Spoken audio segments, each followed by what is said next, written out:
Vamos a orar, hermanos, y después de esta oración iniciamos. Oramos. Señor y Dios Todopoderoso, te damos muchas gracias porque nos reúnes en esta mañana para seguir estudiando, seguir conversando, Señor, sobre aspectos que tienen que ver con tu palabra revelada y de esta manera incorporar, Señor, conocimiento, pero herramientas también a nuestra vida.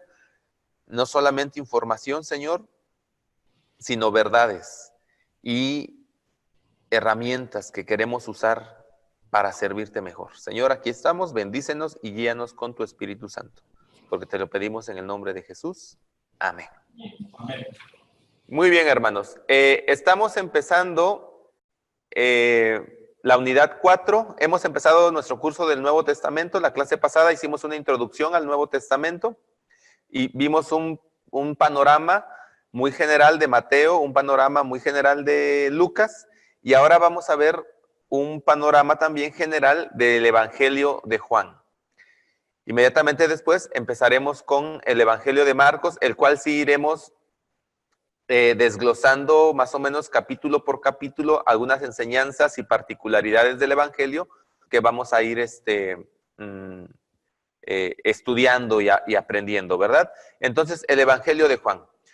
Seguramente ustedes, hermanos, han leído los 3 evangelios, Mateo, Marcos, Lucas, y han leído el Evangelio de Juan. Y es evidente a simple vista que el Evangelio de Juan es diferente a los otros 3. Empezamos a leerlo y nos damos cuenta que la manera en que está escrito, los sucesos que narra, los énfasis que va a poner Juan, difieren de los otros evangelios. El cuarto evangelio, por lo tanto, es un evangelio diferente, es un evangelio no similar a los sinópticos, porque en cuanto a estructura, en cuanto a estilo, difiere de ellos, aunque en cuanto al tema, va a hablar del mismo tema, es decir, va a hablar de Jesús, la vida de Jesús, pero nos va a presentar la vida de Jesús desde una óptica diferente. Particularidades de este evangelio es que, por ejemplo, no contiene parábolas, no contiene muchos milagros, solamente narra Juan 7 milagros y vamos a ver por qué son 7 y por qué no los llama milagros, Juan los llama señales. Los discursos que encontramos en Mateo, que algunos de ellos se repiten en Lucas, no los encontramos, pero sí encontramos otros discursos de Jesús que no están en los evangelios sinópticos. Por ejemplo, no encontramos algunas narraciones de Jesús con respecto, por ejemplo, no vemos a Jesús en Getsemaní, pero sí vemos a Jesús en la cena y hay una amplia narrativa de la cena, una amplia narrativa sobre el lavado de pies. Entonces, el evangelio es muy es diferente en ese sentido. Ahora, ¿quién lo escribió? Nosotros vamos a decir de entrada que el escritor del evangelio fue Juan, el apóstol, el hermano de Jacobo, el hijo de Zebedeo. El evangelio en sí mismo no dice quién lo escribió. Es anónimo, por decirlo de alguna manera.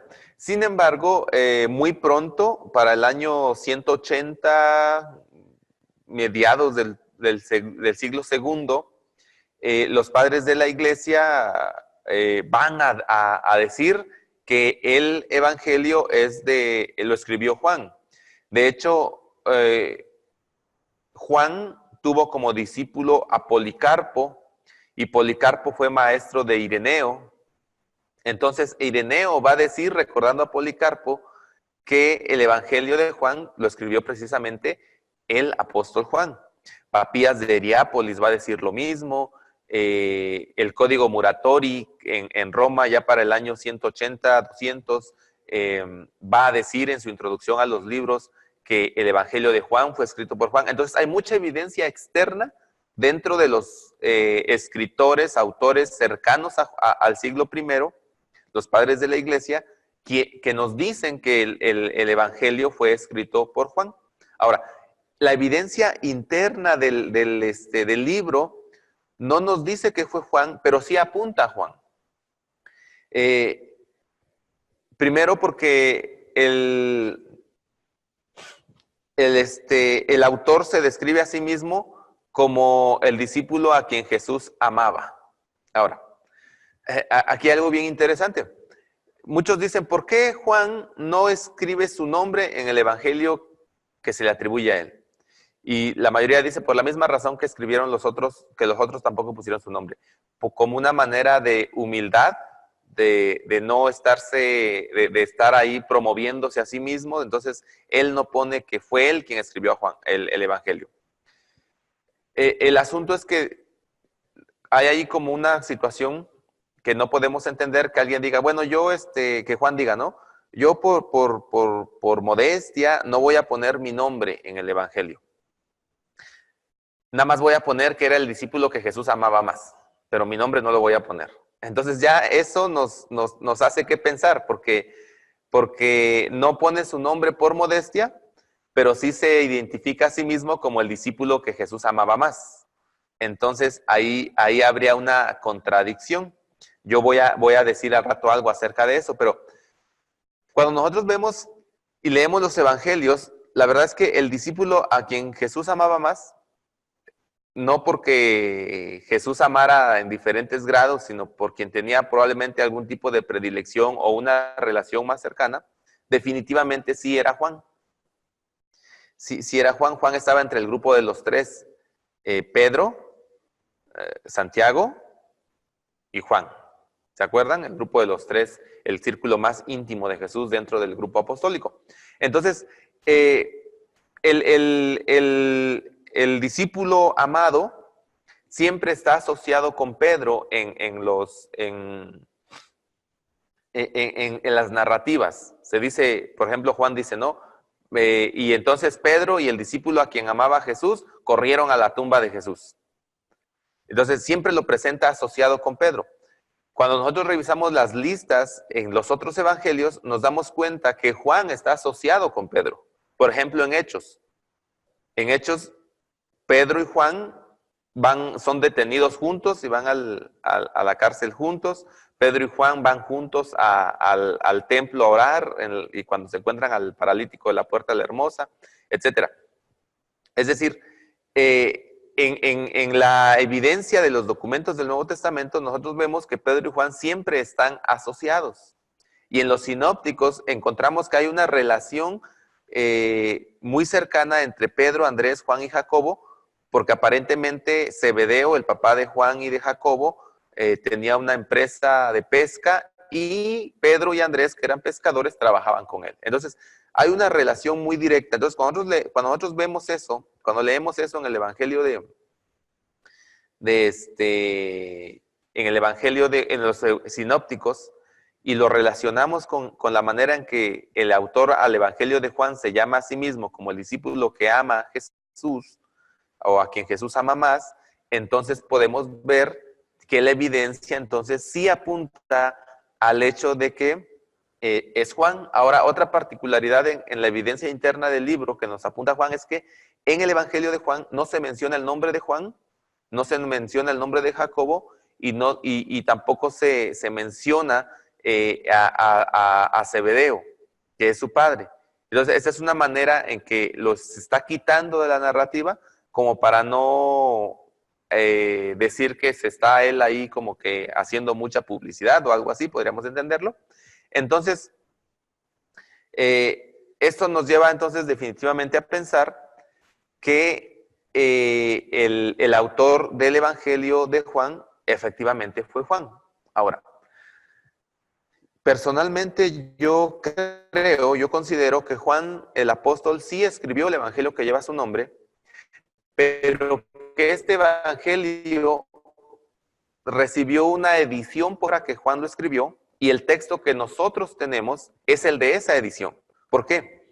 Porque si ustedes van leyendo Juan, parece que Juan tiene dos. Hay una parte donde Juan dice, y todas esas cosas fueron luego, vuelve otra vez a poner un apéndice en el capítulo 21. En el capítulo 20 termina, se da ese final, y luego el 21 narra otro aspecto más y vuelve a terminar de la misma manera. También yo considero que recibió una edición posterior porque yo sí creo que Juan no quiso poner su nombre en el Evangelio, así es que probablemente él puso Pedro y un discípulo corrieron a tal lugar o fueron a tal lugar.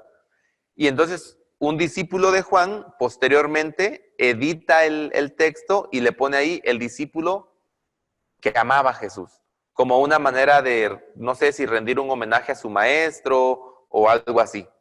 Entonces, me parece a mí que eso es lo que nosotros, o por lo menos yo considero, que el Evangelio de Juan sí recibió una edición posterior, aunque definitivamente es la autoría de Juan. Ahora, ¿cuándo fue escrito el Evangelio de Juan?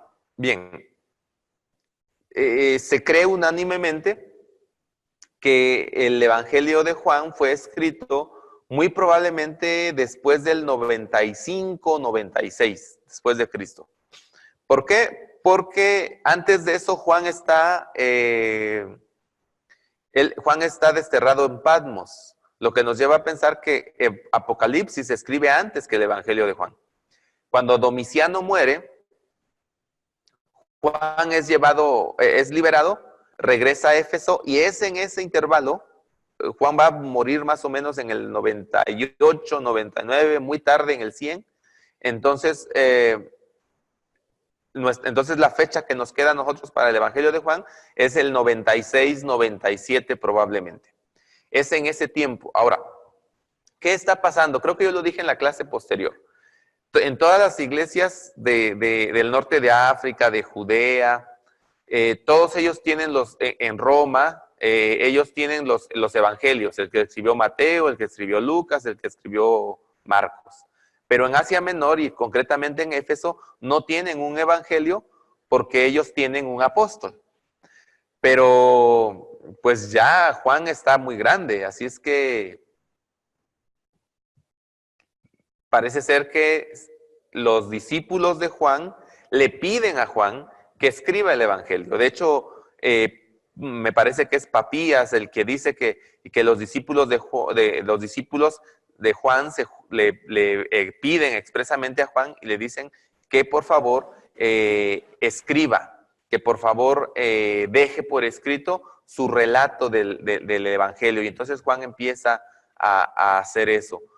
Así es que hay otro autor, no recuerdo si es Orígenes, quien dice que la comunidad de Juan le pide a Juan que escriba su relato del Evangelio, y que Juan, conociendo a Marcos, conociendo el Evangelio de Marcos, de Mateo y de Lucas, decide escribir un Evangelio de una manera diferente. De tal manera que se va a concentrar en asuntos que aquellos no tocaron. Y alguien dice, y dice alguien, hay uno de los padres de la iglesia, dice, mientras que los Mateo, Marcos, Lucas y Juan escriben un evangelio histórico, es decir, un evangelio que nos presenta la historia de Jesús, Juan nos va a escribir un evangelio espiritual. Nosotros vemos que hay algo de cierto en esto. Juan nos va a presentar no solamente la historia, o sea, no solamente los sucesos, los hechos de la vida de Jesús, sino que nos va a presentar una selección de esos sucesos, hechos muy puntuales, y nos va a dar una interpretación de esos hechos. Es decir, Juan no solamente va a contar lo que sucedió, Juan también nos va a decir lo que significaba. Esta es la razón por lo que no nos va a decir muchos milagros, nada más nos va a contar 7. Pero cada uno de esos milagros, Juan lo va a llamar una señal. Es decir, un signo, una señal, algo que tiene un significado. Y varias veces Juan va a repetir que estas señales tienen como objetivo mostrar la gloria de Dios, es decir, la gloria de Jesús, es decir, apuntar hacia su divinidad. Por ejemplo, en Caná de Galilea dice, y este fue el principio de señales. En la alimentación de los 5,000 va a decir, y que de esta manera se vio la gloria de Dios. Y en la resurrección de Lázaro, Jesús mismo va a decir, esto va a suceder para que ustedes vean la gloria de Dios. Entonces Juan es muy enfático en decirnos que cada milagro de Jesús, y por eso él va a tomar solamente 7 ejemplos, apuntan a una realidad superior. Algo que no se ve en el suceso, a menos que tú tengas una cualidad espiritual que te permita a ti entenderlo. Así es que Juan, al estar escribiendo por lo menos 50, 60 años después de los sucesos, ha tenido mucho tiempo para meditar en estas cosas, para entender estas cosas. Por eso también él va a poner énfasis en su evangelio, que el Espíritu Santo es quien nos va a recordar todas las cosas y él nos va a decir todas las cosas. Y hay cosas que ustedes no entienden ahora, pero lo entenderán después. Entonces Juan está diciendo, efectivamente, había cosas que cuando sucedieron no las entendimos, pero ahora ya las entendemos. Y entonces nos va a presentar en muchas ocasiones una interpretación del hecho. Esto es lo que hace diferente, hermanos, al Evangelio de Juan del resto de los evangelios. Otra diferencia, hermanos, es que en el Evangelio de Juan vemos de una manera un poquito más clara el asunto de la presencia de elementos de la filosofía o de la cultura griega dentro de la manera en que va a ser presentado el Evangelio. Para el año 96, finales del primer siglo, la iglesia cristiana ha cambiado en su composición. La iglesia empezó siendo judía, pero ya para el tiempo de que Juan está escribiendo el Evangelio, la iglesia es predominantemente gentil, predominantemente compuesta por gente que vive la cultura griega. Así es que es gente que piensa en categorías de pensamiento griego. Por eso es que mientras Mateo, que escribe a los judíos, empieza con una genealogía, cita muchos textos del Antiguo Testamento, porque está presuponiendo un conocimiento y está presuponiendo un entendimiento del Antiguo Testamento de sus lectores, mientras que Marcos, lo vamos a ver cuando hagamos esa introducción de Marcos, Marcos va a escribir, sí, como si tuviera en mente gentiles, pero específicamente romanos. Y por eso en Marcos vamos a ver muchas palabras en latín transliteradas al griego. Y Lucas tiene en mente un amplio repertorio gentil y va a escribir en esos términos. Juan tiene en su mente gente de mentalidad griega.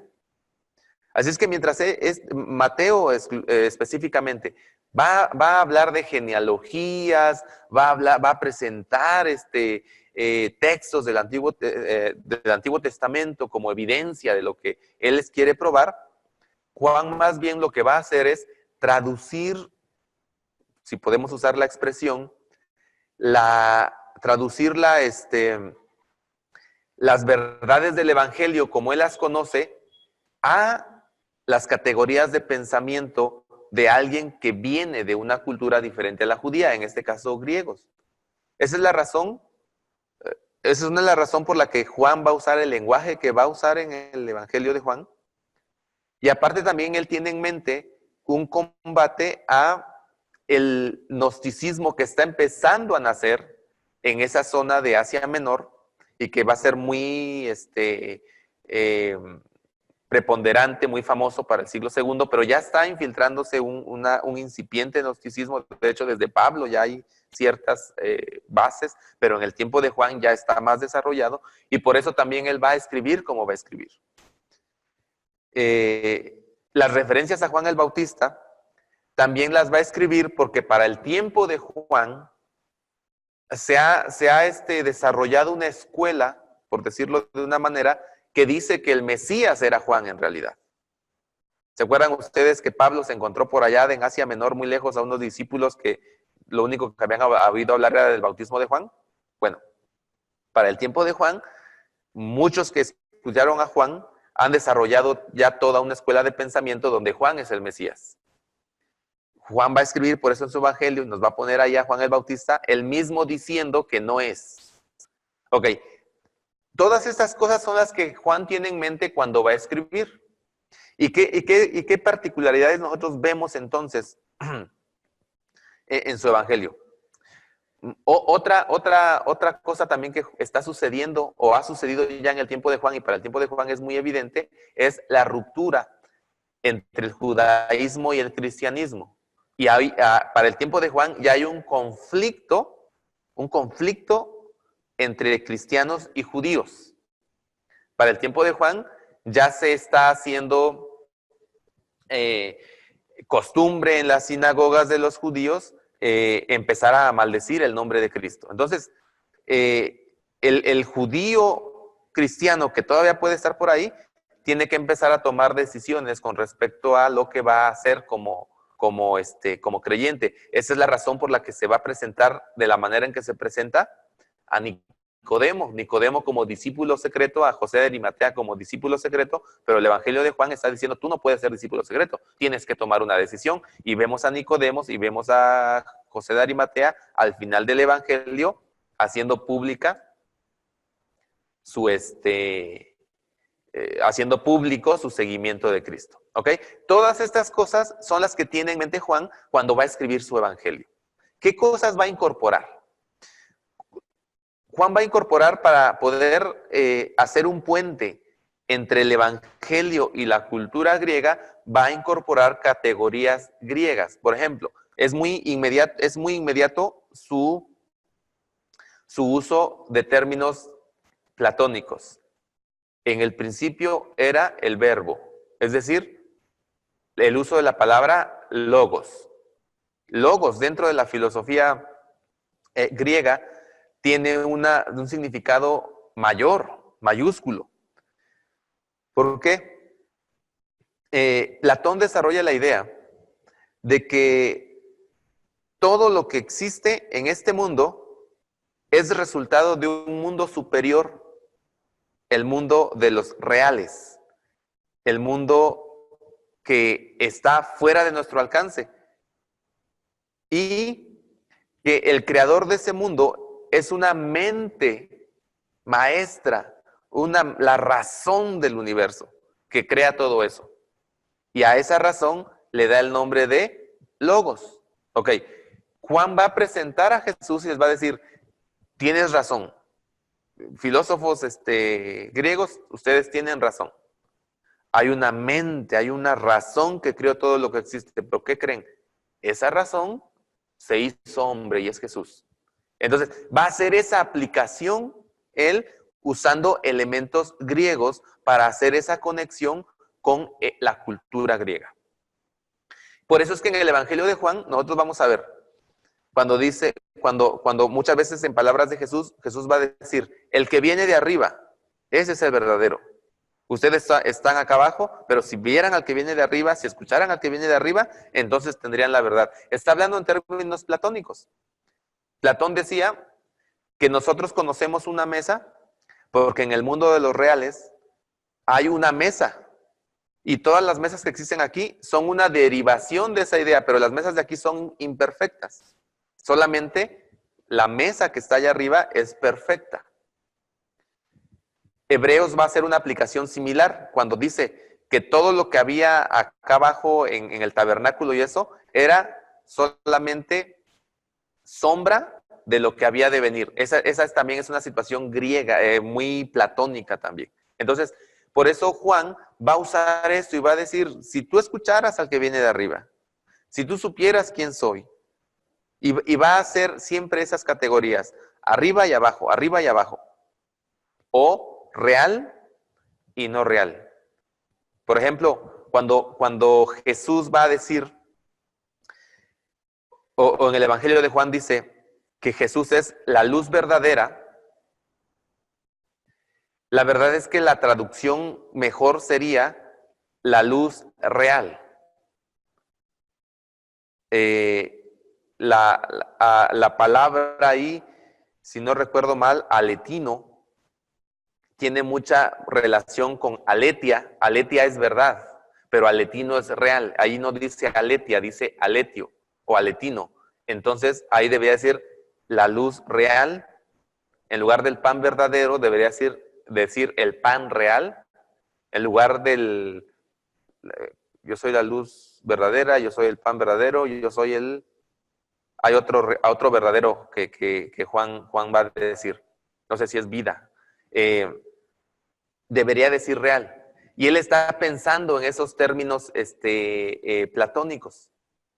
Y él está diciendo, la vida verdadera, la luz real, la auténtica, es Jesús. Y está pensando en esos términos griegos. Ahora, otra cosa que vemos en el Evangelio de Juan es que él presenta, hermanos, de una manera muy preponderante tanto la humanidad de Jesús como la divinidad de Jesús.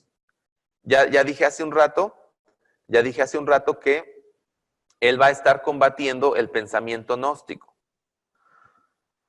Los gnósticos y el docetismo van a decir que Jesús no fue realmente humano, sino que realmente tuvo una apariencia humana, como que se parecía a un ser humano, pero no era humano. ¿Por qué? Porque si Jesús es humano, ya no puede ser Dios. ¿Por qué? Porque ellos piensan en ese pensamiento platónico también, que la razón o el Dios que crea todo el mundo es perfecto. Es tan perfecto que no puede tener contacto con el mundo material porque el mundo material es malo. El mundo material es negativo. Así es que no puede tener esa conexión. Así es que si Jesús es ese quien dicen que es, o sea, la razón, el logos, la mente, Dios, entonces no pudo haber sido humano. Y tenía solamente la apariencia de humano, pero no era humano. Otra distinción que hacían los gnósticos es que decían, bueno, la verdad es que sí fue humano. Sí fue humano. Pero, decían ellos, en Jesucristo había dos personas diferentes. Uno era el Jesús humano y otro era el Cristo, que este es el Dios que vino. Y ellos explicaban así, en el bautismo de Jesús, el Cristo viene a posar sobre Jesús. Y antes de morir, el Cristo abandona el cuerpo de Jesús y entonces quien muere en la cruz es un ser humano. Y ellos explican así las palabras de Jesús, Dios mío, ¿por qué me has abandonado? Entonces, Juan tiene que combatir todo esto y lo va a hacer presentando a Jesús plenamente humano y plenamente divino. Por eso en el capítulo 1 de Juan él va a decir que y gloria como del unigénito del Padre, lleno de gracia y de verdad. Es decir, nosotros lo vimos. En su primera carta va a decir, lo que nosotros vimos, tocamos, tocante al verbo de vida, eso les escribimos. Es decir, él está diciendo que Jesús fue plenamente humano y por eso va a presentar a un Jesús en la cruz teniendo sed. Un Jesús que va a llorar cuando ve sufrir a la gente que está llorando por Lázaro. A un Jesús que está cansado y con hambre y por eso se queda sentado en el pozo de Sicar. A un Jesús que se enoja cuando ve a los cambistas en el templo y entonces lo presenta muy humano para decir, Jesús fue y es 100% hombre. Pero luego va a presentar las señales que apuntan a que Jesús es totalmente divino, absolutamente divino. Y esto es lo que Juan va a estar, es lo que Juan va a estar haciendo, hermanos. Es lo que Juan va a estar haciendo. Entonces, Juan tiene un propósito muy definido. Va a presentar a Jesús como humano y como divino. Y va a presentar un desafío a sus lectores. Y el desafío es, si tú crees en este Jesús, porque eso él va a decir, ¿no? Y estas cosas se han escrito para que ustedes crean. Si ustedes creen en este Jesús, entonces van a tener vida eterna. Esto es lo que nos va a decir, Juan. Va a usar, siempre va a usar términos de dualidad, como vida y muerte, luz y tinieblas, arriba, abajo, creer y no creer. Siempre va a usar este tipo de dualidades en su escritura del Evangelio. Pero ya hemos dicho, el propósito final es presentar entonces a Jesús como quien es, el Dios verdadero. Y luego va a presentar entonces también va a presentar en su Evangelio un desafío a creer y a seguir creyendo más todavía.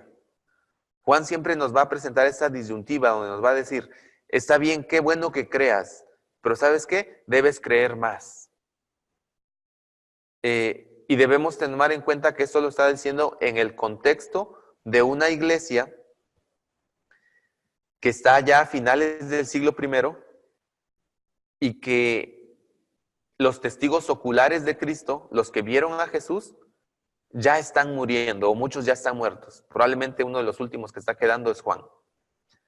Así es que el desafío que queda a los que vienen es a creer, aunque no vean. ¿Se acuerdan ustedes del relato de Tomás? Tomás el gemelo. No voy a creer a menos que meta mi mano en los dedos, mi dedo en el orificio de las manos y en el costado que fue traspasado.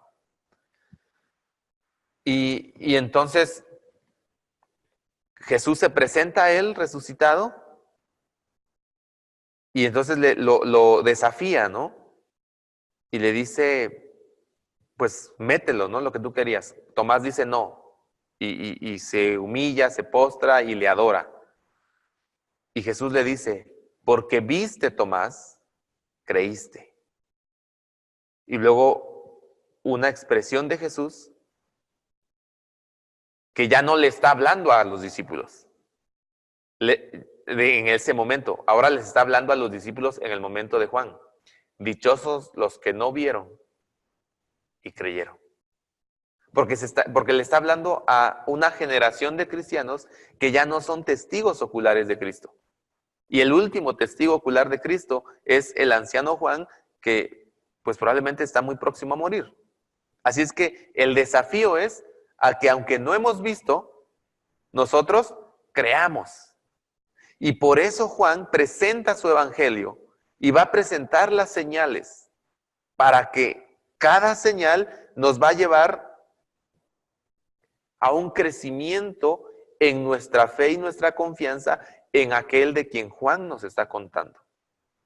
Por eso Juan va a decir, hubo muchas cosas que Jesús también hizo, que si se escribieran, dice, el mundo no alcanzaría para contener tantos libros. Obviamente esa es una hipérbole, pero lo que está diciendo Juan es, de Jesús podemos decir muchas cosas, pero lo que yo escribí aquí es suficiente para que tú creas. Y ese es el desafío. El desafío de Juan es a creer, para que al creer nosotros entonces tengamos vida en Jesús. El ofrecimiento de Jesús, dice Juan, es vida, pero esa vida solamente nos es dada si nosotros creemos.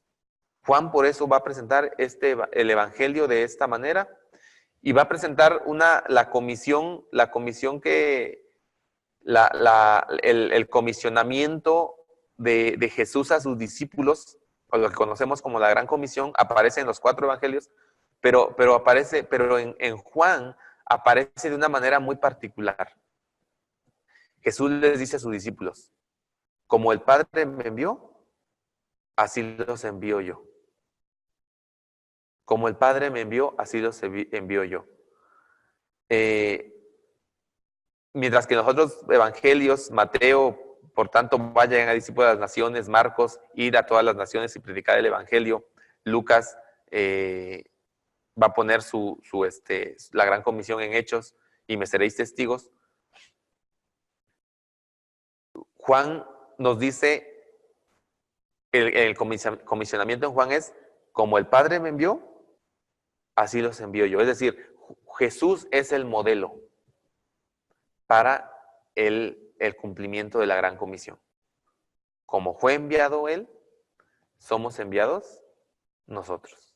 Como fue enviado Jesús, así también nosotros tenemos que ir. Así es que Juan está diciendo a sus discípulos,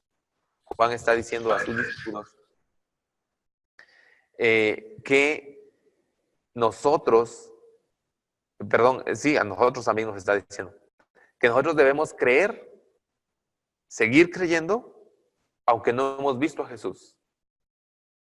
Y en esa fe, ir como hemos creído, o como hemos estudiado, o como hemos visto que Cristo ha venido. Esa es la idea de Juan en su evangelio. Y eso es lo que nosotros podemos ver y decir con respecto del evangelio de Juan. El evangelio de Juan entonces nos presenta una perspectiva diferente de Jesús. Generalmente todos nosotros creemos que el ministerio de Jesús duró aproximadamente 3 años. Si leemos los evangelios sinópticos, lo más que podemos decir que duró el ministerio de Jesús fue 1 año máximo, si leemos los sinópticos. Pero es en el evangelio de Juan donde vemos que sí fueron 3 años, porque él presenta la presencia de Jesús en Jerusalén en 3 Pascuas diferentes. En el inicio, cuando purifica el templo, después muy cercano a la alimentación de los 5,000, otra vez es Pascua, y la última Pascua en la muerte de Jesús. Entonces, Juan sí nos dice, el ministerio de Jesús fue más extenso, y Juan centra el evangelio de Jesús en Jerusalén, más que en Galilea, mientras los otros escritores ponen preponderantemente en Galilea y luego mueven a Jesús hacia Jerusalén ya para la crucifixión. Jesús lo inicia en Jerusalén, está mucho tiempo en Jerusalén, va a Galilea, regresa a Jerusalén, va a Galilea, regresa a Jerusalén y ya se queda en Jerusalén para llegar al tiempo de la pasión. Entonces, esas son las diferencias del Evangelio de Juan, pero tienen un propósito. Y el propósito es presentarnos a un Jesús humano, a un Jesús divino, que responde a las interrogantes de una cultura distinta a aquella donde Jesús vivió. El Evangelio de Juan también, como decíamos hace rato, nos presenta la reflexión de Juan mucho tiempo después con respecto de lo que Jesús hizo, y esa es una gran riqueza que nosotros podemos encontrar en el Evangelio de Juan. Con respecto al Evangelio de Juan, es todo lo que vamos a decir aquí. No sé si alguno de ustedes tiene una pregunta. Allá voy, hermano Jaime. Adelante. Bueno, buenos días, Dios lo bendiga. Dios le bendiga, hermano. Pregunta.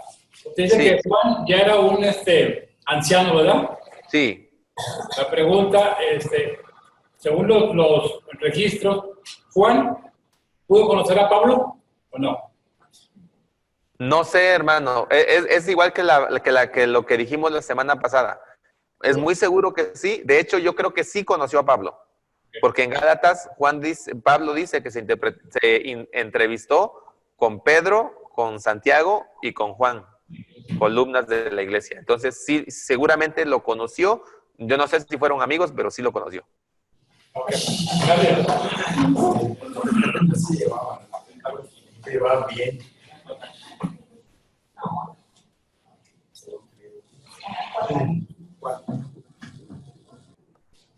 Como alguien dijo por ahí, parece que Pablo y los muchachos de Jerusalén no congeniaron mucho. Entonces, porque Pablo dice, ¿no? Que nada más estuvo con ellos 15 días y que se va. Entonces, como que no se llevaron muy bien. Pero bueno, no sabemos en realidad. Ok, Marcos. Vamos a estar introduciendo Marcos y Marcos vamos a tratar de ir estudiando un poco más detenidamente el Evangelio. ¿Por qué?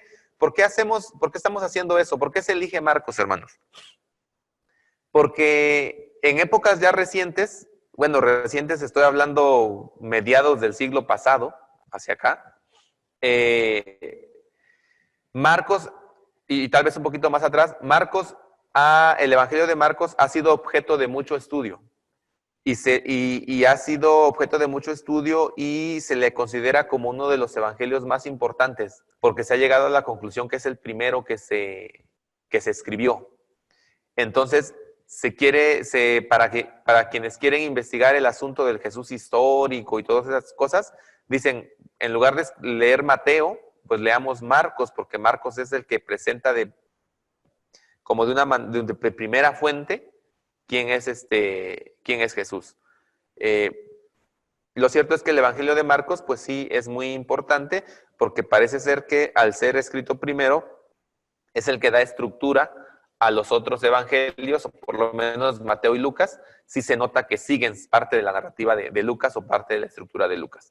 Entonces, como era uno de los más breves, históricamente no se le consideraba tan importante. De hecho, Mateo es más importante en la historia porque tiene mucha enseñanza, porque aparece el Sermón del Monte, por muchas cosas se daba mucha preponderancia a Mateo, pero con el paso del tiempo y al hacerse estos estudios, sobre todo estudios de tipo literario, entonces se ve que Marcos es un evangelio que tiene mucha importancia, ¿no? Entonces, por eso nosotros vamos a estudiar el evangelio. ¿Quién escribió el evangelio de Marcos? Bueno, como sucede con los demás evangelios, el evangelio de Marcos tampoco lleva el nombre del que lo escribió, o sea que es anónimo. El Evangelio de Marcos, como título, se le va a añadir mucho tiempo después, cuando ya es reconocido como canónico. Y entonces se le reconoce como, se le pone el título, ¿verdad?, de que Marcos lo escribió. Sin embargo, muy rápidamente también los padres de la iglesia, los escritores del siglo segundo, tercero, van a decir o van a relacionar este evangelio con Marcos. Ahora, ¿quién es Marcos? ¿Con qué Marcos? ¿O quién es este Marcos? Bueno, Marcos con el que se relaciona el evangelio, o a quien le dan la autoría del evangelio de Marcos, es Juan Marcos, el que fue compañero de Bernabé y de Pablo como misioneros en el primer viaje misionero, y que luego se regresó y que en el segundo viaje Pablo ya no lo quiso llevar. Ese Marcos también está muy relacionado con Pedro. En Hechos nosotros vemos que cuando Pedro es liberado de la cárcel por intervención de Dios, va directamente a la casa de Juan Marcos. Entonces, Marcos tiene mucha relación con Pedro y Marcos tiene mucha relación con Pablo. Esta relación con estos dos apóstoles es lo que le da a él la autoridad o las credenciales, por decirlo así, para decir, él es el autor del evangelio que lleva su nombre. Ahora, ¿cómo escribe Marcos el evangelio? Se dice que Marcos está escribiendo en realidad la predicación de Pedro.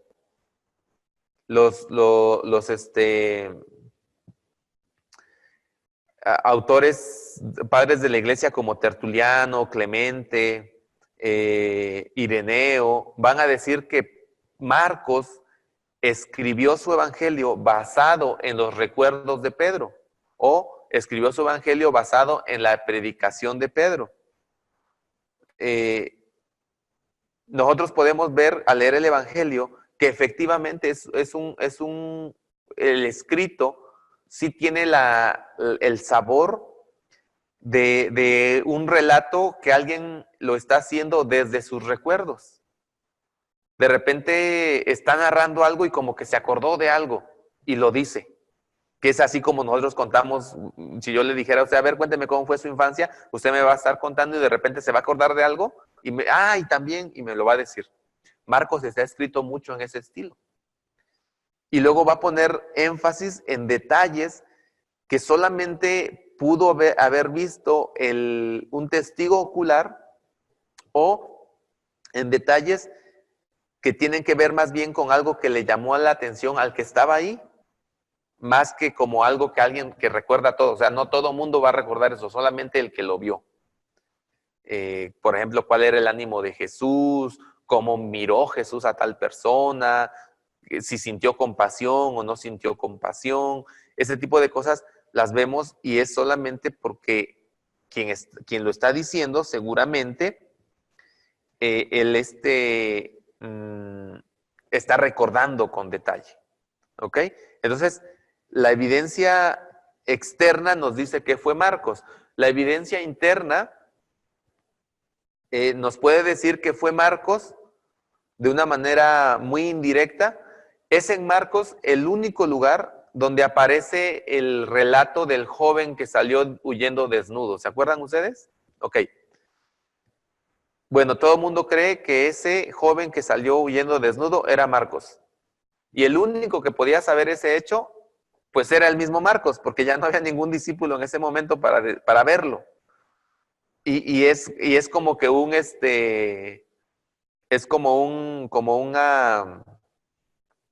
como que qué evangelista, si en el supuesto que hubiera visto eso, lo hubiera puesto así como que algo importante. La verdad es que no, Marcos creo que está poniéndose en la escena solamente para relacionarse con el relato. Entonces, eso es lo que hace Marcos. De hecho, podemos pensar en directores de cine que hacen eso, que en la película que están dirigiendo hay una escena donde ellos salen. Por ejemplo, me parece que Ismael Rodríguez hacía mucho eso en las películas, por ejemplo, de Pedro Infante. Hay escenas donde algún personaje sale de una puerta o da la vuelta en una esquina y como que se topa con alguien. Y eso es todo lo que sucede. Y ese alguien es Ismael Rodríguez. Entonces, más o menos esto de que el muchacho que salió desnudo es más o menos una situación similar, ¿no? Solamente él lo comenta, solamente él lo dice. Ok, ahora, ¿dónde se escribió el Evangelio de Marcos y en qué fecha? Bueno, el Evangelio de Marcos se escribe muy seguramente en Roma. Muy seguramente en Roma. Aparentemente Marcos, después de que fracasa como misionero con Pablo, regresa a Jerusalén, está ahí. Cuando quiere volver a ir con ellos y es rechazado por Pablo, la escritura dice que se va con Bernabé y hacen un viaje misionero. Y de alguna manera termina sirviendo con Pedro. Ya en Colosenses nosotros vamos a encontrar a Pablo diciendo que Marcos ha sido de mucha ayuda y como que lo reivindica a Marcos, ¿no? Pablo a Marcos y entonces podemos decir que Marcos continuó con su carrera, ¿no? Como misionero, como evangelista. Y la tradición lo va a ubicar en Roma con Pedro. Ahora, si nosotros decimos que Pablo escribió la carta a los romanos probablemente en el 56, 57, cuando hace la relación de gente a la que está saludando, no saluda ni a Pedro ni a Marcos. Por lo tanto, en ese tiempo, Pedro y Marcos no están en Roma. Así es que debe ser posterior al 57. Probablemente podemos estar hablando del 60, podemos estar hablando del 60 y algo. La verdad es que no se ponen de acuerdo los discípulos, los estudiosos no se ponen de acuerdo exactamente cuándo está Pedro y Marcos en Roma, pero muy probablemente, por esto que yo estoy diciendo, es posterior al 60, probablemente 65, 66, por ahí. Decididamente, por la evidencia interna, debe ser antes del 70, porque en Marcos la destrucción de Jerusalén todavía está en el futuro. Así es que no puede ser más allá del 70, por lo tanto, podemos pensar que está entre el 65 y hasta antes del 70. En esas fechas es muy probable que Marcos escribe el evangelio que lleva su nombre. Se dice que Marcos escribe después de la muerte de Pedro, que los discípulos, la iglesia, le dicen a Marcos que les escriba lo que Pedro contaba de Jesús, y entonces Marcos escribe los recuerdos de Pedro. No sé si pudiéramos pensar que es así. Yo más bien pienso que escribe cuando Pedro todavía está en vida. Probablemente ya en los últimos días de su vida, pero vivo aún, Marcos va a escribir el evangelio. Independientemente si es cuando Pedro está vivo o ya habiendo muerto, la verdad es que lo que Marcos escribe coincide plenamente con lo que Pedro predicaba. Si usted va, lee la predicación de Pedro a Cornelio en Hechos, y va viendo la estructura de la predicación de Pedro en Cornelio, y luego lo compara con la estructura de Marcos, coincide plenamente. Lo que Lucas pone en boca de Pedro como su predicación a Cornelio del Evangelio, en cuanto a estructura, corresponde plenamente con la estructura de Marcos. Así es que esa relación sí nos lleva a decir que independientemente de que sea Marcos quien lo escribió y de que Pedro estaba o no con vida, el Evangelio, el relato tal y como Marcos lo presenta, sí es de Pedro, porque Pedro es el testigo ocular de todos los hechos. ¿Ok? Entonces, escribe Marcos, su fuente es Pedro, años 65, 66, 67, en Roma. ¿Por qué se dice que es en Roma? ¿Y por qué se dice que está dirigido a los romanos? En el Evangelio de Marcos no se va a dar mucho énfasis a las citas del Antiguo Testamento. Probablemente hay 2 citas, cuando mucho, del Antiguo Testamento. No se da por sentado que los que van a leer conozcan completamente las tradiciones judías, y también se van a usar palabras que más bien son transliteraciones del latín. Es decir, Marcos está escribiendo y escribe palabras en latín transliteradas al griego. Entonces, eso sí nos lleva a pensar que en la mente de Marcos la audiencia es romana. Nos lleva a nosotros a pensar precisamente eso. Ahora, ¿cómo escribe Marcos? ¿Cuál es el propósito de Marcos al escribir? Bien, Marcos es un relato breve porque va a poner énfasis en los discursos de Jesús. Va a presentar algunas expresiones de Jesús, algunas enseñanzas de Jesús, pero no va a presentar todas. Ahora, sí nos va a decir que Jesús enseñó mucho. Dice, muchas veces va a usar la expresión, y después de haber enseñado estas cosas. Pero no nos dice qué cosas, porque el énfasis de Marcos es la acción, los sucesos, los hechos. ¿Qué hizo Jesús? Ahora, Hay dos maneras de ver dos maneras que nos pueden ayudar a ver el Evangelio de Marcos. Usted lea el Evangelio de Marcos como si estuviera leyendo un reportaje.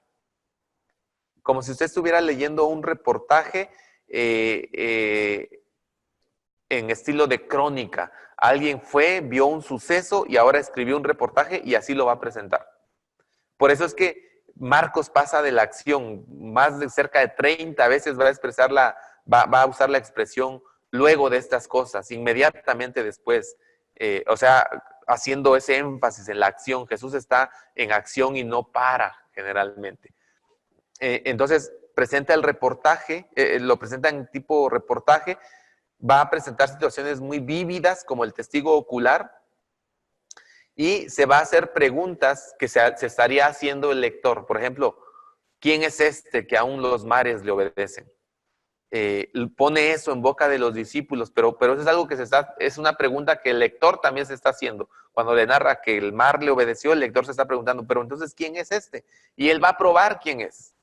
Esa es una manera de leer Marcos. Otra manera de leer Marcos, usted puede leer Marcos como un alegato judicial. El alegato del abogado, el alegato final del abogado para probar su caso. ¿Qué es lo que quiere probar Marcos? Marcos nos dice lo que va a probar en su evangelio o con su evangelio en una de las primeras frases del evangelio. Evangelio de Jesucristo, el Hijo de Dios. ¿Qué va a probar Marcos en su relato? Que Jesús es el Hijo de Dios. ¿Cómo va a probar Marcos que Jesús es el Hijo de Dios? Pues en acción.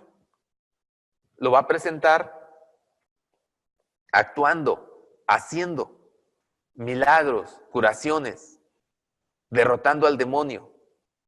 Todo eso lo va a hacer. Y en el capítulo 8, 20 y tantos, va a poner en boca de los discípulos a través de Pedro que ellos reconocen que Jesús es el Cristo, o sea, la divinidad de Jesús. Y en el legionario al pie de la cruz va a probar su caso. Verdaderamente este es el Hijo de Dios. Entonces, cuando nosotros leemos Marcos desde esa perspectiva, podemos ver la intención de Marcos, entonces, al estar en constante acción, cómo va pasando de una acción a otra, sin detenerse mucho en decirnos qué enseñó Jesús. Nada más nos dice que Jesús enseñó, pero no nos dice qué. Porque no es el énfasis. El énfasis de Marcos no es decirnos qué enseñó Jesús, sino contarnos los sucesos que apuntan al hecho de que Jesús es el Hijo de Dios, de que Jesús es divino. Entonces, esas son las maneras que nosotros podemos leer Marcos. Marcos va a presentar entonces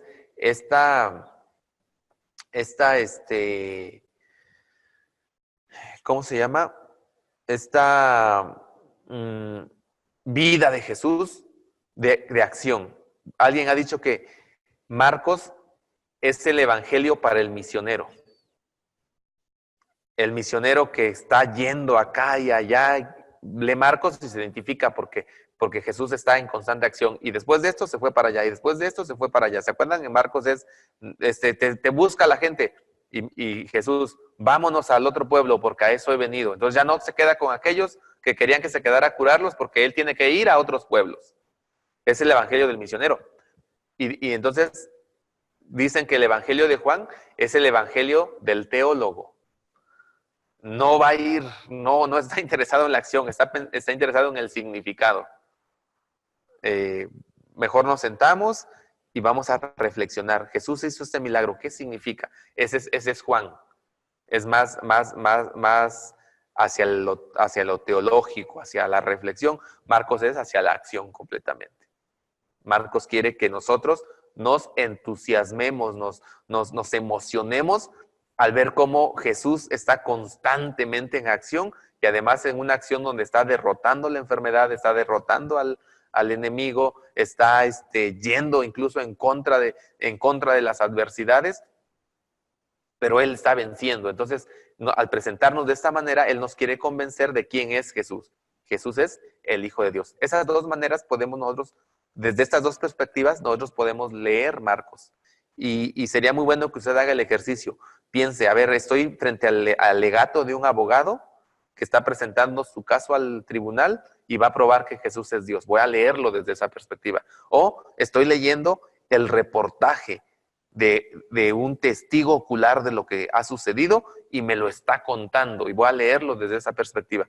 Y cuando leemos desde esa perspectiva, el Evangelio de Marcos se vuelve muy rico y adquiere un sabor muy, muy especial.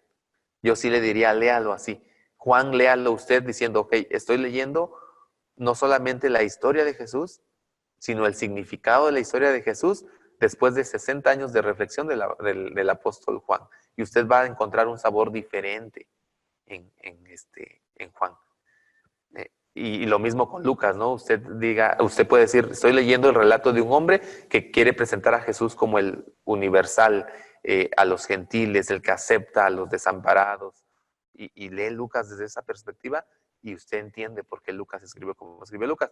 Y usted lee Mateo desde la perspectiva, está escribiendo a los judíos y quiere mostrar que Jesús cumple el Antiguo Testamento, y usted va a entender por qué por qué Mateo incluso usa una cita que para nosotros resulta increíble que la ponga, ¿no? ¿Se acuerda usted cuando la familia de Jesús huye a Egipto?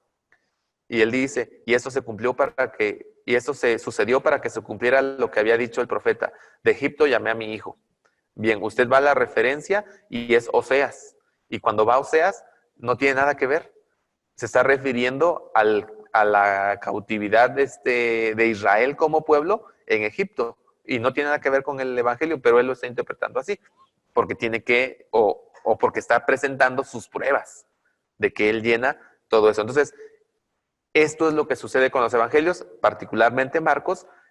Vamos a leerlo de esta manera, hermanos. ¿Le parece? Muy bien. ¿Hasta aquí alguna pregunta, hermanos? Ahí le voy, hermano. Ahí le voy. Adelante, hermano. Oye, hermano, entendido todo lo que me está usted diciendo, todo lo que está usted diciéndonos acerca de este evangelio, yo tengo una duda histórica, a lo mejor no tiene mucho que ver, pero para mí sí lo tiene. Si el evangelio de Marcos se escribe 65, 66, ¿cómo es que, cuál sería alguna razón? Todos sabemos que algunas cartas de Pablo se escriben hasta 15 años antes del evangelio de Marcos. ¿Cuál sería una razón por la que no se escribió antes? ¿Habría alguna razón en particular?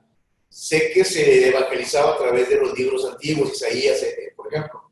Pero ¿habrá alguna razón en particular por qué no se hizo antes o se hizo después de las cartas de Pablo, después de la doctrina? Ok, muy bien. Gracias, hermano, por su pregunta. Es interesante. ¿Por qué los evangelios no se escriben inmediatamente? Miren, la vida de Jesús, el evangelio contado por los primeros cristianos se va a transmitir siempre de manera oral. ¿Por qué? Porque están los testigos oculares. Así es que se va a transmitir de manera oral. Pedro está, Mateo está, Juan está, todos ellos están. Y ellos son los garantes de que lo que se está diciendo es fidedigno. Así es que no hay necesidad de ponerlo por escrito todavía. Todavía no hay necesidad. Las cartas de Pablo se hacen necesarias, ¿por qué? Porque las cartas de Pablo no tienen el objetivo de evangelizar. Él ya evangelizó, ya contó el evangelio, fue oral. Las cartas de Pablo tienen como objetivo instruir a la iglesia en la vida como iglesia. Entonces, Pablo tiene que sentarse a escribir cartas. Pero conforme va pasando el tiempo, la iglesia va creciendo y los testigos oculares van empezando a morir. Se empieza a hacer necesaria que los relatos de la vida de Jesús se pongan por escrito. Esa es la razón por la que decíamos hace rato, algunos piensan que Marcos escribe el Evangelio de Marcos después de la muerte de Pedro, como diciéndole, oye, ya se murió Pedro, en una de esas te mueres tú, y entonces, ¿qué nos queda? Así es que mejor pon por escrito, ¿no? O Juan no ha escrito su evangelio hasta mucho tiempo después, ya al final de su vida. ¿Por qué? Porque ella estaba en Éfeso. Pero cuando él va a morir o está muy cerca de su muerte, también su comunidad, y de Juan hay mucha evidencia de que fue la comunidad de creyentes quien le pidió que escribiera el evangelio. Y entonces escribe el evangelio. O Lucas lo escribe por la necesidad de discipular a distancia a un convertido, a Teófilo. Entonces, por eso es que los evangelios se van a escribir hasta ese tiempo. Y algo más, hermanos. Pensemos en nuestro testimonio de conversión.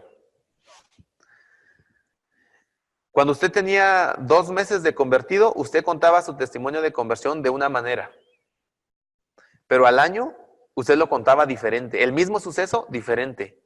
10 años después, habiendo pasado todo un peregrinaje espiritual, habiendo tenido un crecimiento espiritual y todo eso, usted su testimonio lo está contando de otra manera. 20 años después, lo va a contar de una manera completamente diferente. ¿Qué quiero decir esto? ¿Qué quiero decir con esto? Que así como en nuestra experiencia, nuestro encuentro con Jesús va siendo reinterpretado conforme nosotros vamos creciendo espiritualmente, lo mismo sucedió con la iglesia. La vida de Jesús fue preservada en la tradición oral, pero es hasta cuando existe la necesidad de tenerla por escrito, porque los testigos oculares están muriendo y porque está creciendo la iglesia, o ha crecido mucho, cuando se pone por escrito. Y por eso es que quienes van a escribir, Mateo, Marcos, Lucas y Juan, van a escribir desde ópticas diferentes. Desde ópticas diferentes, pero ya ha pasado mucho tiempo. Eso es lo que ha llevado a muchos estudiosos, sobre todo estudiosos, lo que llaman los de la alta crítica, a decir que hay un proto-Marcos, hay un proto-Mateo, hay un proto-Lucas, es decir, que hay escritos anteriores a ellos que ellos usaron para. Si es así o no es así, no vamos a discutir eso. Pero lo que sí vamos a decir es que el desarrollo de la tradición con respecto de Jesús se llevó un tiempo, hasta el momento entonces en que fue puesta por escrito y ahora sí, ya está ahí. Ahora, otra razón por la que la iglesia va a preservar los evangelios por escrito es por la aparición de las herejías. Cuando empiezan a aparecer que herejías donde Jesús hace otras cosas, por ejemplo, yo no sé si ustedes vieron de niños, yo me acuerdo de niño, una película de Jesús donde Jesús en la huida a Egipto tienen sed o algo así y ven una palmera con cocos y no los pueden alcanzar y entonces Jesús el niño les dice, palmera, agáchate, y la palmera se agacha y entonces ya pueden cortar los cocos y tomársela. Eso aparece en un evangelio apócrifo, o sea, no lo inventó el director de la película, eso aparece en un evangelio apócrifo. Entonces, cuando están apareciendo estos, que no aparecen en la primera generación, aparecen hasta la segunda generación o tercera generación de cristianos, se hace necesario que los evangelios por los que están testigos oculares o gente conectada con los testigos oculares lo pongan por escrito para preservar el relato fidedigno. Y por eso se escribe después de las cartas, hermano. Esa es la razón. ¿Sí? Muy bien, hermanos. Si no hay ninguna otra pregunta, de nada, hermanos. Si no hay ninguna otra pregunta, ahí está el hermano Jaime que nos va a hacer una pregunta. Adelante, hermano. Ya encontré la respuesta que le dice, que la pregunta que le hice. Sí. Búsquelo luego. Gálatas 2, 9. Para que tenga punto de elegir la raza. Y reconociendo la gracia que me había sido dada Jacobo, Cefas y Juan, que eran considerados como columnas, nos dieron a mí y a Bernabé la diestra, enseñarle compañerismo. Sí lo conoció, ahí está. Ya, perfecto. Ya, sí lo conoció. Resuelto el enigma, hermano. Hay que escribirlo. Ok, muy bien, hermanos.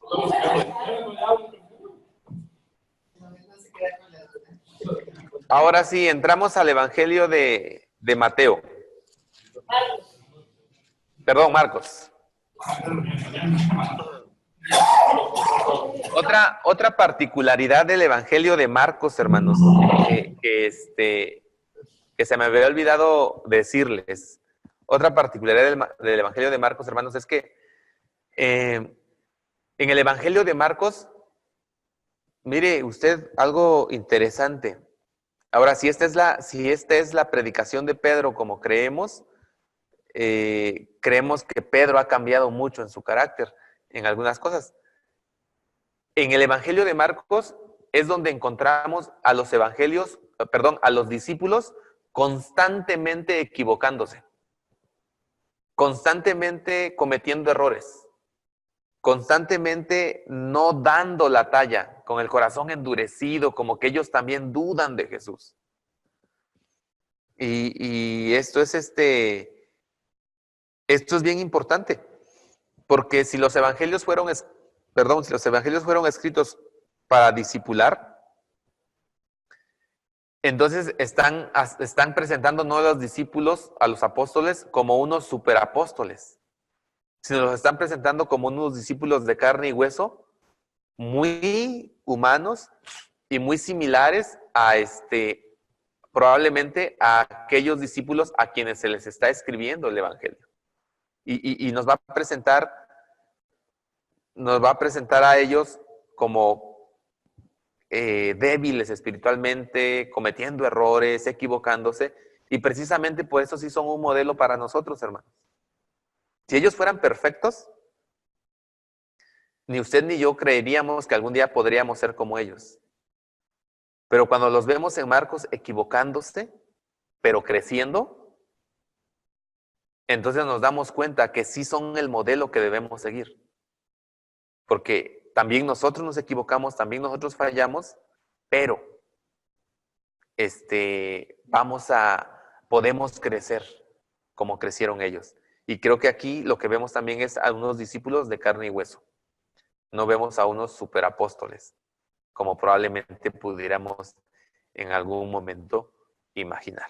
Bien, entramos entonces a Marcos capítulo 1, el principio del Evangelio de Jesucristo, el Hijo de Dios. Este es el encabezado del Evangelio de Marcos y como yo les decía hace rato, Marcos va a probar que el Evangelio, que Jesús es efectivamente el Hijo de Dios. Como está escrito en el profeta Isaías, he aquí envió mi mensajero delante de ti, quien preparará tu camino. Voz del que clama en el desierto, preparen el camino del Señor, enderecen sus sendas. En realidad, es una mezcla entre Isaías y Malaquías, lo que nos presenta Marcos. Pero él dice que es Isaías, pero es una mezcla de Isaías y Malaquías. Los sinópticos, hermanos, sitúan el inicio del ministerio de Jesús después del bautismo con Juan y preponderantemente después de la muerte de Juan, del Bautista.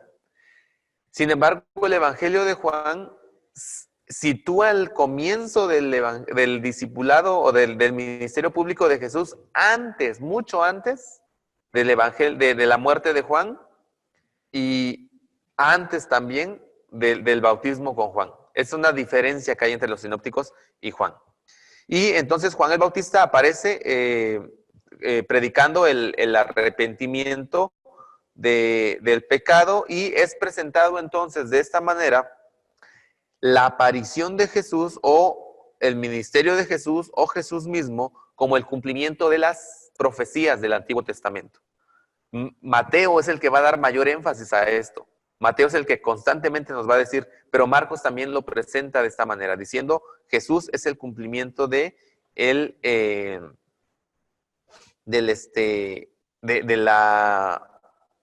las Escrituras del Antiguo Testamento. También se nos presenta a Juan como aquel que está preparando a Jesús el camino, ¿verdad? Para que él pueda empezar su predicación. Empieza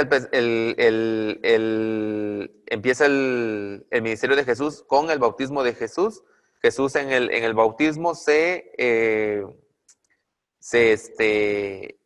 identifica con nosotros, pero también recibe la aprobación del Padre. Tú eres mi Hijo amado y en ti tengo complacencia. E inmediatamente después, como lo hace Mateo y como lo hace Lucas, se presenta la tentación de Jesús. Ahora, usted se da cuenta que la tentación de Jesús se presenta en 2 versículos. Enseguida el Espíritu lo impulsó al desierto y estuvo en el desierto 40 días siendo tentado por Satanás. Estaba con las fieras y los ángeles le servían. Pero no nos dice en qué consistió la tentación. Mateo va a ampliar el relato, Lucas va a ampliar el relato. Pero algo bien importante, Mateo y Marcos no nos dicen que los ángeles, Mateo y Lucas no nos dicen que los ángeles servían a Jesús en el tiempo de la tentación, ni que estaba entre las fieras. ¿Ok? Marcos sí. Ahora, ¿por qué nos dice que los ángeles le servían? Porque él tiene el propósito de probar la divinidad de Jesús. ¿Cómo, si no empiezas a probar que Jesús es el Hijo de Dios? Pues los ángeles le sirven. Pero al mismo tiempo aquí hay un guiño, por decirlo de alguna manera, a la gente que está en Roma, a los cristianos de Roma. ¿Cuál era el mayor peligro para los cristianos en Roma ya para el año 60, 70 en Roma? No escuché lo que dijo, hermana, pero me lo imagino. A ver, dígalo otra vez, hermana. Ser devorado por las fieras. Exactamente. El peligro para los cristianos en Roma era ser llevados al circo romano y enfrentar las fieras. Entonces aquí presenta a Jesús diciendo, espérense, ustedes están yendo a las fieras en el circo romano. Jesús también fue. También fue en el desierto, estuvo entre fieras. Pero ¿saben qué? Ahí los sostuvo Dios. Los ángeles les servían. O sea que si a ustedes les va a tocar, tranquilos, Dios los va a sostener también. Y inmediatamente Jesús comienza su ministerio, ¿verdad? Vean ustedes cómo Marcos presenta la sucesión de eventos. Aconteció en aquellos días, versículo 9, 10, y enseguida, versículo 12, y enseguida, 14, después, y así sucesivamente. Esta es la manera en que Marcos nos presenta la actividad de Jesús como frenética, como que no para, está constantemente moviéndose. Y nos presenta así porque Él tiene un propósito entonces, ¿verdad? El llamado de Jesús, arrepiéntanse porque el reino de los cielos se ha acercado. Ahora, el llamamiento de los primeros discípulos, y pasando junto al mar de Galilea, vio a Simón y a Andrés, hermano de Simón, echando la red en el mar, porque eran pescadores. Jesús les dijo, vengan en pos de mí y los haré pescadores de hombres. Y de inmediato dejaron sus redes y les siguieron. Al ir un poco más adelante, vio a Jacobo, hijo de Zebedeo, y a su hermano Juan. Ellos estaban en su barca arreglando las redes. Enseguida los llamó, y ellos, dejando a su padre Zebedeo en la barca junto con los jornaleros, se fueron en pos de él. Marcos sitúa el llamamiento de los discípulos en Galilea, de estos primeros discípulos en Galilea. Juan, ¿dónde los sitúa? En Judea. ¿Se acuerdan? Juan el Bautista está discipulando a la gente, está bautizando gente en el río Jordán. Cuando Jesús va pasando y Juan dice, este es el Cordero de Dios, y dice que 2 discípulos de Juan empezaron a seguir a Jesús y después los identifica. Uno es Andrés, hermano de Pedro, y el otro es Jacobo o Juan, ¿no? Uno de ellos. Entonces, estas son las diferencias con Juan. ¿Podemos armonizar esto? O sea, ¿dónde los llamó? Yo creo que podemos hacerlo. Hay un libro que se llama 3 años con Jesús, si no recuerdo mal, 3 años con Jesús. Fue escrito hace como 150 años por un hermano y habla del discipulado con Cristo desde la perspectiva de los discípulos. Y él dice que Jesús sí conoce a los discípulos en el llamamiento con Juan. Pero ese es un primer llamado a un seguimiento, a un creer. Y que el llamamiento en Galilea es un llamado ya al discipulado como tal. Y él dice, todos nosotros pasamos por lo mismo. Usted empieza a seguir a Jesús, pero hay un momento en el que usted entiende que Jesús le está llamando a un discipulado. y usted tiene que responder a eso, ¿no? Entonces, parece ser que es algo así que está pasando. Entraron a Capernaum y enseguida entrando a él en la sinagoga los sábados enseñaba y se asombraban de su enseñanza porque les enseñaba como que tiene autoridad y no como los escribas. Ahora, nos dice eso, ¿no? Todos se asombraban de la enseñanza de Jesús porque enseñaba con autoridad, pero no nos dice qué enseñaba. O sea, porque el énfasis de Marcos no es decirnos qué enseñaba, sino la forma de las cosas que él está haciendo. ¿Ok? Eso es lo que nosotros estamos viendo aquí. Y luego la confrontación, ¿verdad? Con un espíritu inmundo, con un demonio. Y pone en la boca del demonio. Mire, fíjese, eso es interesante en Marcos. Los primeros que reconocen quién es Jesús no son ni los discípulos, ni los escribas, ni los fariseos, ni nadie. Los primeros que reconocen quién es Jesús es el demonio. Yo sé quién eres, el santo de Dios. Y sigue así. Enseguida, otra vez, la palabra preferida de Marcos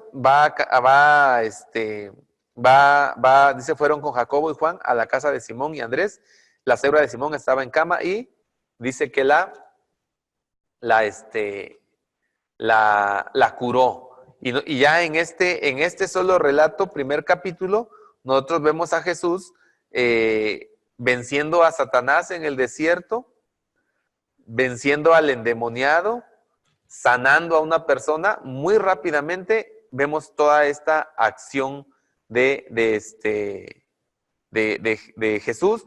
Y versículo 32 del capítulo 1, al atardecer, cuando se puso el sol, le traían todos los enfermos y los endemoniados. Toda la ciudad estaba reunida a la puerta y él sanó a muchos que padecían de diversas enfermedades y echó fuera muchos demonios y no permitía a los demonios hablar porque lo conocían. Ahora, esto es algo que decíamos la vez pasada.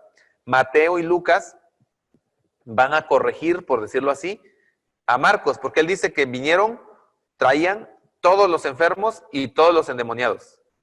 Pero luego dice que sanó a muchos. No dice que sanó a todos.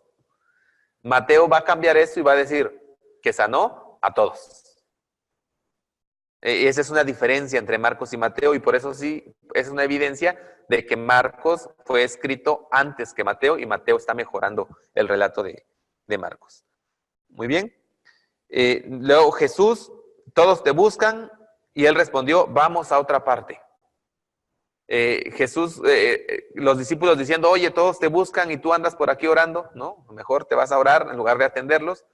Y Jesús diciendo, ¿saben qué? Vamos nosotros a otra parte, a los pueblos vecinos, para que predique allí, porque a esto he venido. Es decir, Jesús diciendo, bueno, sí, yo sé que me necesitan aquí, pero la verdad es que yo necesito continuar. Jesús no va a permitir que sea la gente la que le dicte la agenda. Él va a dictar la agenda. Hay mucha necesidad, pero él no va a cubrir toda la necesidad, porque él tiene un propósito. Y eso es lo que nos presenta Marcos. Marcos nos dice que Jesús no sanó a todos porque no tuviera poder. Marcos nos va a decir que no sanó a todos porque no es su propósito. Por eso no se queda ahí. Ahora, la enseñanza con nosotros aquí, hermanos, es no permitamos que el ministerio y las actividades del ministerio dicten nuestra agenda. Debemos ser nosotros quienes debemos controlar nuestra agenda. Porque si no, cuando es el ministerio el que dicta su agenda, usted y yo vamos a explotar en cualquier momento por tantas cosas que cargar, ¿no? Eso es lo que, lo que pasa aquí. Después Jesús sana a un leproso y el capítulo 2 tenemos, hermanos, el relato del que es curado, del paralítico que es curado. Una pregunta, hermanos, y no tienen que responder en voz alta, nada más me hace con los dedos de la mano. ¿Cuántas personas llevaban al paralítico para ser curado? Ya vi 4. Ok, gracias, hermanos. ¿Me creería si le digo que no es verdad? ¿Cuántos dice el texto? Lea usted el texto.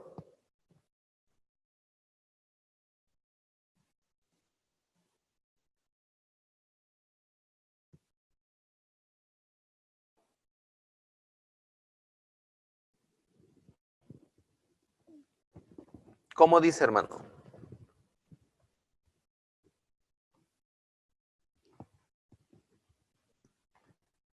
¿Ya vio usted cuántos eran?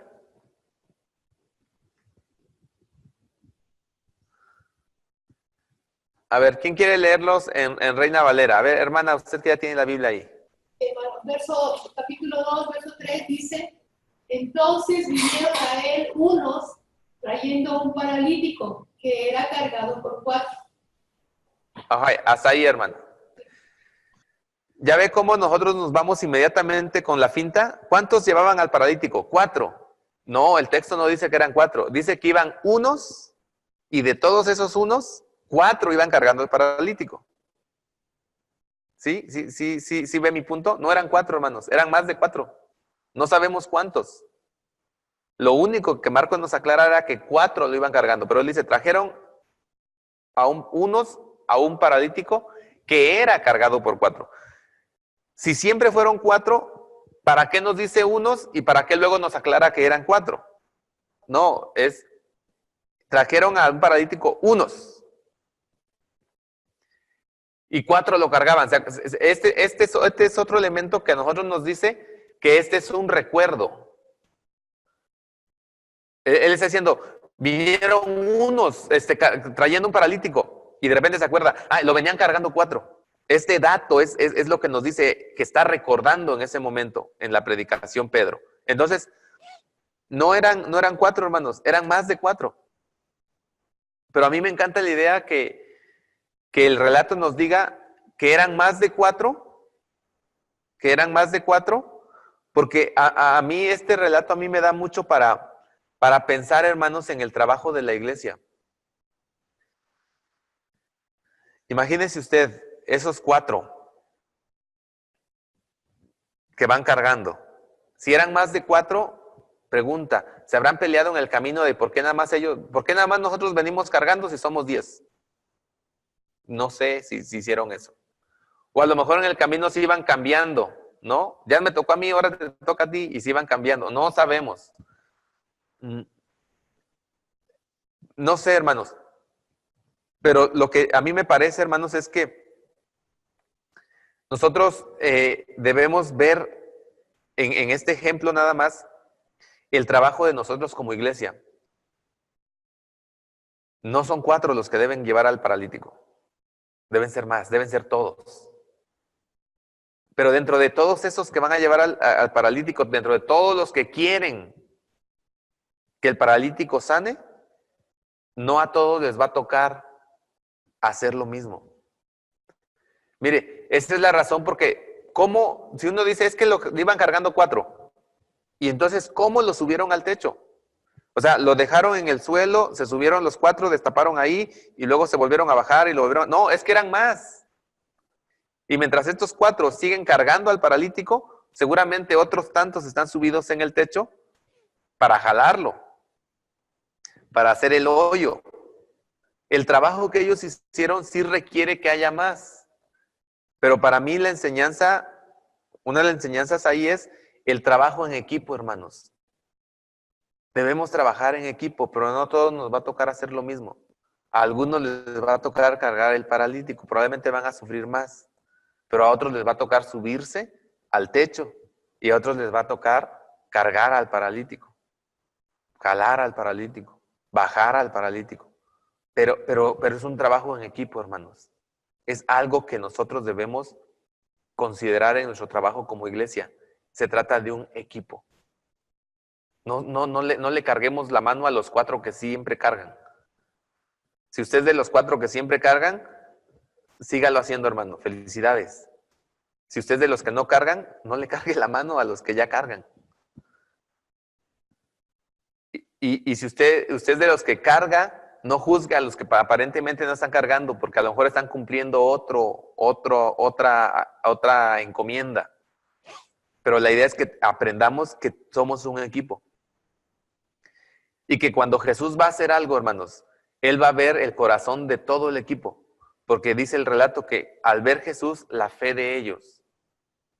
¿De quiénes, hermanos? ¿De los 4? No, de todos. De todos los que querían llevar a Jesús. Jesús va a ver el corazón de todos, hermanos. Así es que nosotros debemos aprender como iglesia a trabajar juntos, como equipo, como cuerpo. No nos va a tocar hacer lo mismo. A algunos les va a tocar sufrir un poquito más. Yo no sé qué tan pesado estaba el paralítico, pero nos va a tocar sufrir un poco más. Pero si se trata, hermanos, de llevar a una gente a que conozca a Jesús, debemos participar todos. Todos, hermanos. Tome usted su tiempo, tome usted ya lo vi, hermano, déjeme, le voy a dar la palabra. Tome usted su tiempo, tome usted su responsabilidad dentro del equipo. Adelante, hermano. Hermano, un comentario nada más. En el escenario de que somos un equipo y todo está bien, también evitar la situación de que son 4 los que aparecen en la escena o de los que menciona en particular. Puede ser ahora en nuestro contexto que sean los 4 que están al frente, pero no significa que no haya gente atrás apoyando nuestro trabajo. Evitar también que los que estamos atrás no se entiendan comodidad y decir, oye, pues yo también hice trabajo y a mí no me mencionaron, sino también ser parte de ese equipo sabiendo que no todos van a estar ahí, pero yo sí estoy atrás, yo sí estoy apoyando. O sea, en el sentido de equipo, pues no todos vamos a aparecer siempre también. Así es, hermano. Gracias. Definitivamente, por eso es que necesitamos aprender a trabajar como equipo, porque cuando realmente somos un equipo, hermanos, cuando realmente somos un equipo, cada quien sabe cuál es su lugar. Cada quien sabe cuál es su lugar. El problema es que a veces trabajamos juntos, pero no trabajamos como equipo. A veces trabajamos juntos para el mismo fin, pero en realidad no somos un equipo. Parece que somos un equipo, pero no somos un equipo. Porque cuando somos un equipo, hermanos, cada quien sabe cuál es su lugar y todos saben que cada miembro del equipo tiene un valor. Aparezca o no aparezca al frente. Esté tras bambalinas o esté en el escenario. Independientemente de dónde esté, cuando somos un equipo, cada quien sabe cuál es su lugar y actúa de acuerdo a ese lugar. Muy bien, hermano Jaime, y después la otra hermana o hermano cuyo brazo vi. Hermano, es igual como cuando uno trabaja en equipo, es cuando hacen las campañas de evangelismo. Realmente aparece el pastor ahí al frente y realmente la gente no sabe, toda la gente que trabajó alrededor de la campaña, alrededor sobre el trabajo del pastor, es mucha gente la que se mueve. Gente que está invitando, gente que hace los folletos, gente que hace de todo, para que al final se vea la figura del pastor ahí al frente, pero todo el trabajo hizo realmente bien tremendo por atrás, todo. Sí, lo he visto muchas veces. Entonces, hermano, hay gente que no sale en escena, pero ¿cuánta gente está detrás de las campañas evangelísticas? Mucha gente que recoge las sillas, que las pone, todo. Y es trabajo en equipo realmente y es como sale realmente a flote la obra del Señor. Es trabajo en equipo. Así es, hermano. Gracias, hermano. ¿Alguien más? Hermano, pues es más o menos lo mismo que comentó el hermano Jaime. A veces nos tocan tareas en las que no salimos en la foto. Yo, personalmente, bueno, ahorita tengo una tarea con la femenil y siempre me toca tomar las fotos. Y me dicen, oye, es que tú nunca sales en las fotos. Bueno, no me interesa salir en la foto. A mí me interesa que el Señor vea lo que estoy haciendo. Y en el caso de los que iban, de lo que mencionamos ahorita en el versículo, los que iban cargando al enfermo, al paralítico, dice que iban entre una multitud. Entonces, a unos les tocó abrir paso y a otros les tocó, como dice usted, hacer el hoyo en el pecho y los otros cargándolo, y cada quien tenía una habilidad para desempeñar el apoyo que le tocaba en ese equipo que estaban formando. Entonces, cuando hacemos lo que nos toca, hermano, para agradar al Señor, aunque no salgamos en la foto, nadie tiene que saber lo que estamos haciendo. Nada más tenemos que darle cuentas al Señor. Y gracias, hermana. Y nada más continuando con lo que usted estaba diciendo, hermano, tomando ese ejemplo. Mire, Si eran muchos los que iban allá y había mucha gente que no los dejaba pasar, que tuvieron que subirse al techo, de esos que llevaban al paralítico, probablemente solamente los que estaban en el techo hicieron el hoyo en el techo, son los que vieron la curación del paralítico. Los demás se enteraron cuando el paralítico salió corriendo, pero no lo vieron. Es decir, hermanos, mire, a veces usted y yo vamos a hacer trabajos, vamos a hacer esfuerzos y no vamos a ver nosotros el resultado. Alguien más lo va a ver. Pero eso no importa. Por eso yo decía, cuando yo sé cuál es mi lugar en el equipo, qué es lo que a mí me toca hacer, cuál es mi responsabilidad, entonces estoy funcionando como equipo. Pero cuando dice, como dice Pablo en la carta a los Corintios, cuando los miembros compiten entre sí, ahí es donde dejan de ser un equipo. No, es un equipo cuando yo sé lo que a mí me toca hacer. Esa es mi responsabilidad y lo hago de todo mi corazón. Cada quien va a hacer su trabajo. Entonces, es lo que yo veo. Para mí, lo fundamental de esto es lo que va a decir el versículo 12. Que la gente glorificó a Dios. Para mí eso es precisamente el resultado que yo debo ver. Todo nuestro trabajo, todo lo que nosotros vamos a hacer, hermanos, debe tener una meta, que el nombre de Dios sea glorificado. Que el nombre de Dios sea glorificado, que Él reciba toda la gloria. Y por eso a mí me encanta la idea de que, aunque aquí dice, ¿no?, que 4 iban cargando y son los únicos que se mencionan, no nos diga sus nombres. A mí me encanta esa idea. Qué bueno que son anónimos. Qué bueno que no sabemos quiénes son. Porque también nos da esa lección. No es mi nombre el que debe figurar, sino la gloria debe ser para Dios. Porque si estuvieran aquí su nombre, digo, ya de por sí predicamos siempre y hacemos énfasis en los 4 que iban cargando al paralítico. Si aparecieran sus nombres, híjoles, haríamos énfasis en los nombres. Cuando en realidad el énfasis debe estar en el versículo 12. Glorificaron a Dios diciendo, jamás hemos visto cosa semejante. Porque recuerde, el propósito de Marcos es presentarnos a nosotros, a Jesús, como el Hijo de Dios. Y este es un momento en que lo va a suceder. Se narra la curación del paralítico por lo que va a decir Jesús.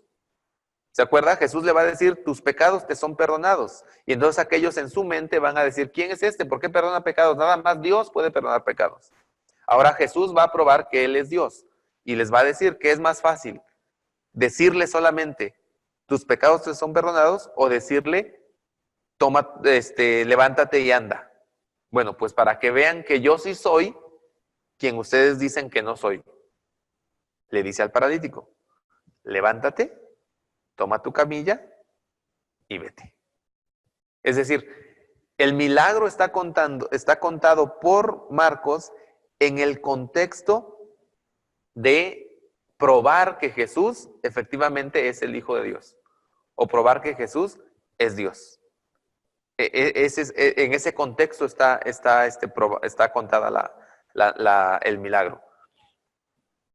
Las demás enseñanzas son las que nosotros dijimos. Nosotros empezamos hablando solamente de estos 4, la actividad de estos 4, y cómo la actividad de estos 4 ayuda a glorificar a Dios, o apunta hacia la gloria de Dios. Entonces, eso es lo que nosotros estamos viendo aquí. Después de eso, el llamamiento de Leví. El Señor llama a Leví. Decíamos cuando veíamos Mateo que es solamente en Mateo donde a Leví se le llama también Mateo. Aquí en Marcos se le llama Leví, hijo de Alfeo. Pero en realidad se llama también Mateo. Se llama Mateo, ¿no? Entonces ahí está Jesús nuevamente llamando a un discípulo más y otra vez va a ser criticado. Y aquí vamos a ver, hermanos, ¿cómo se llama esto? La oposición. La oposición que va a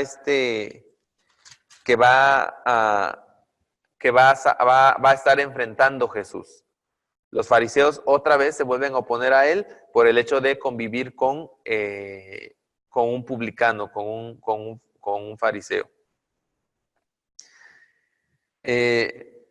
Y algo que no dije en el capítulo 1, hermanos, en la curación del leproso, cuando le dice en el versículo 44, mira, no digas nada a nadie, la prohibición de contar lo que está sucediendo, es lo que se conoce como el secreto mesiánico. Jesús no quiere que se publique los hechos que él está haciendo.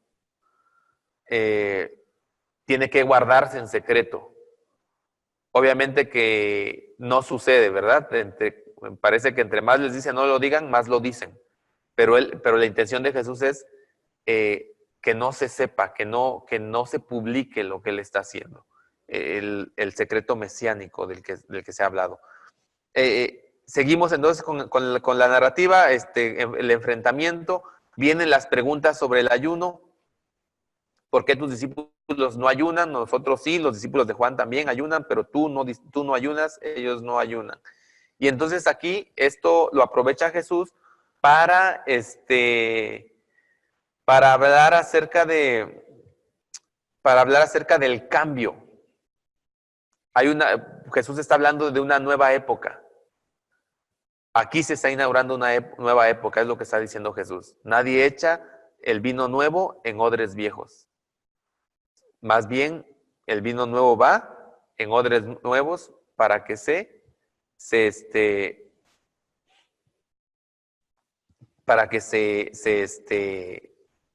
conserven los dos. Aquí hay una nueva era, pero también hay un llamamiento al discípulo, hermanos. Hay un llamamiento al discípulo. En realidad, aquí lo que está al discipulado, lo que Jesús está diciendo es: tú no puedes seguirme a mí si no rompes con los moldes antiguos. Tú no puedes decir que me sigues si no rompes con lo pasado. Ahora, ellos le están hablando de prácticas religiosas, el ayuno, que para los fariseos era lo máximo. ¿Se acuerdan ustedes que Jesús les va a decir a los fariseos: ustedes ayunan quién sabe cuántas veces a la semana y hasta se maquillan la cara para que toda la gente se dé cuenta que están ayunando? Entonces, se refiere a prácticas religiosas. Y Jesús les está diciendo: bueno, es que estos me siguen a mí y tú no puedes seguirme a mí si no rompes con el pasado, si no rompes con lo anterior, si no rompes con los moldes anteriores, si no abandonas el pasado. El discipulado de Cristo, hermanos, debe ser a la manera de Jesús. Yo no puedo traer a Cristo para que yo le siga en mi manera, en mi forma de ver las cosas. Debe ser como Jesús quiere que yo le siga. Y por eso Jesús va a señalar que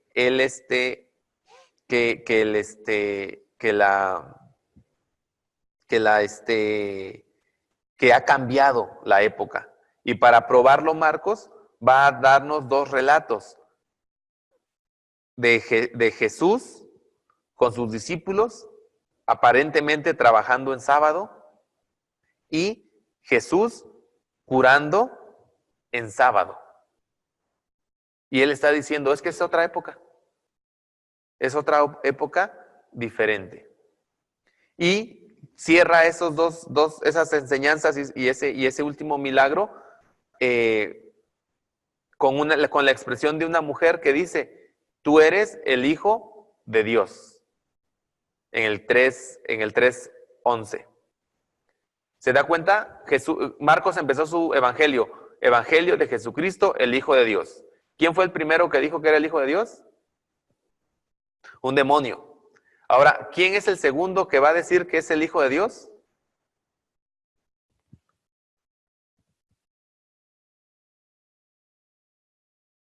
Otro demonio.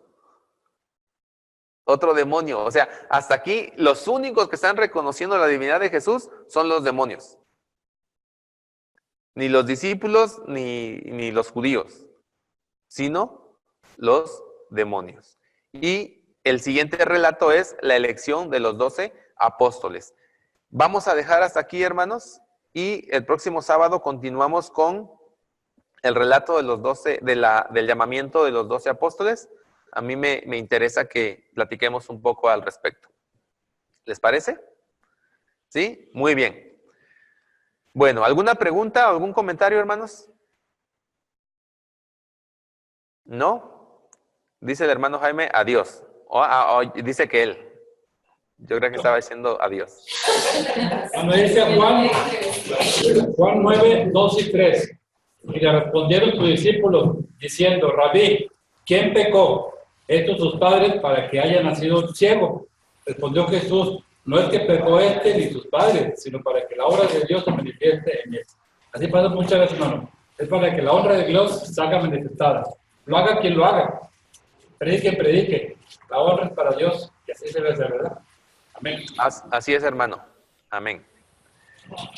Oramos, hermanos, y de esta manera nos despedimos.